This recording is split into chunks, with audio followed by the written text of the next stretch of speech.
എന്ത് പഠനമാണ് ഈ കഴിഞ്ഞ ആഗോള അയ്യപ്പ സംഗമത്തിലുണ്ടായത്? അതിന് എന്താണൊരു റിപ്പോർട്ട് അവതരിപ്പിക്കപ്പെട്ടത്?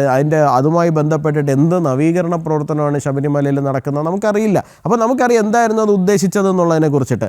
ആ സമയത്തും ഇത് ചോദ്യം ചെയ്യപ്പെട്ട സമയത്ത് പറഞ്ഞത് 5 പൈസ ദേവസ്വം ബോർഡിൻ്റെ കയ്യിൽ നിന്നും ചിലവാക്കപ്പെടുന്നില്ല, പകരം മുഴുവൻ തുകയും സ്പോൺസർഷിപ്പിലൂടെ നടക്കുന്നു എന്നാണ് പറഞ്ഞത്.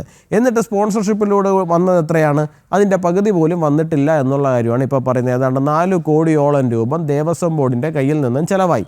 ഇനി പോട്ടെ, 4 കോടിയോളം രൂപ ചിലവായി എന്ന് പറയുമ്പോൾ 4 കോടി രൂപ സ്പോൺസർഷിപ്പിലൂടെ കിട്ടിയെന്നാണ് പറയുന്നത്. അതായത് 8 കോടി രൂപ അവിടെ ചിലവായിരിക്കുന്നു എന്നാണ് പറയുന്നത്. 8 കോടി രൂപയ്ക്ക് ഒരൊറ്റ ദിവസത്തെ സമ്മേളനം, ഇത് നമ്മുടെ നാട്ടിൽ തന്നെ നടക്കുന്നതാണോ? എനിക്ക് മനസ്സിലാവുന്നില്ല.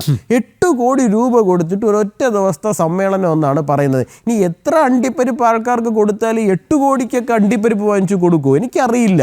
അത് എന്ത് തരം അണ്ടിപ്പരിപ്പാണ് ആൾക്കാർക്ക് കൊടുത്തതെന്നുള്ള കാര്യത്തെ കുറിച്ചിട്ട് എനിക്കറിയില്ല.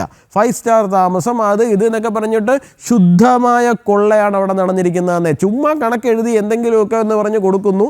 ഇവർ കുറേ പേര് പൈസ അടിച്ചുകൊണ്ട് പോകുന്നു. അവിടെ അത്ര കൊടുത്തു, ഇവിടെ ഇത്ര കൊടുത്തു എന്ന് പറയുന്നു.